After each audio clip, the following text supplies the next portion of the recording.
Whole of the programme today are the Labour MP Caroline Flint. She is a reliever. That means she campaigned for Remain in the EU referendum, but now supports Leave. Bear with me. And the Conservative MP Nadhim Zahawi. He campaigned for Leave and still, I think, supports Leave. That makes him a Lee-leaver, I guess. Anyway, how you voted in the Brexit negotiations is unlikely to feature in the forthcoming UK census, which is due to be carried out in 2021. But it will also be optional to state whether you are male or female. The Office of National Statistics has said the decision has been made for the benefit of intersex and non-binary people. But critics have suggested that the proposed move could harm women. Leading feminist Germaine Greer told the Sunday Times that the move suggested that women haven't even won the result to exist. Has she got a point, Caroline Flint? Well, I think on the census you should be able to define your sex, and therefore I would tick a box as a woman. But I think it's open to other people to define their gender. But the problem, I think, what Germaine and Jess Phillips and others are saying is if we don't have on the census some sort of sense of how many women, how many men are in the country, and then we look at planning services, then that all gets very, very complicated. So a bit like having definitions of your ethnicity or definitions of what religion you are, and some people would like to choose Jedi, I understand, in that respect. I think there should be openness to do that, but let's not get rid of male and female. Right. Should the gender question be voluntary, Nadhim?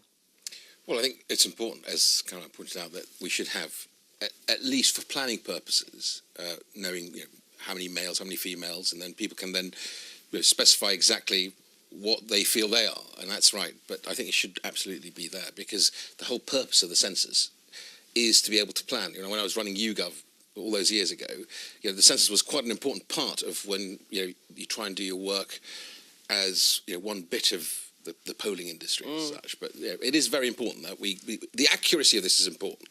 Isn't this a case of progress, though, in this day and age? I think it's a recognition that for some people, obviously they do transition from one gender to another from what sex they are born with, and also for some people defining themselves in a less binary way as part of what they do. But that doesn't mean we have to literally throw the baby out with the bathwater. There's space for that, but at the same time I think being able to define yourself as a man and a woman on such an important piece of documentation and data for planning services is absolutely right to continue. Can Parliament do anything about this, though? I mean, do MPs like your good selves have any influence over what happens with the census and the questions that are asked? I don't think they're ruling it out, though, Jo, are they? I mean, I looked It's a suggestion. Morning, it's I know, a suggestion. To be fair, I thought when I looked this morning what was said, I think they're thinking about adding to, not necessarily taking away. But do you think you should have an input on this? I'd rather leave it to the experts. I think it's important. We've got our hands full, as I'm sure the rest of the programme will demonstrate. I think the rest of the programme certainly will demonstrate that. But yes, you've made your voices clear, and it's not happening until 2021, so there is time.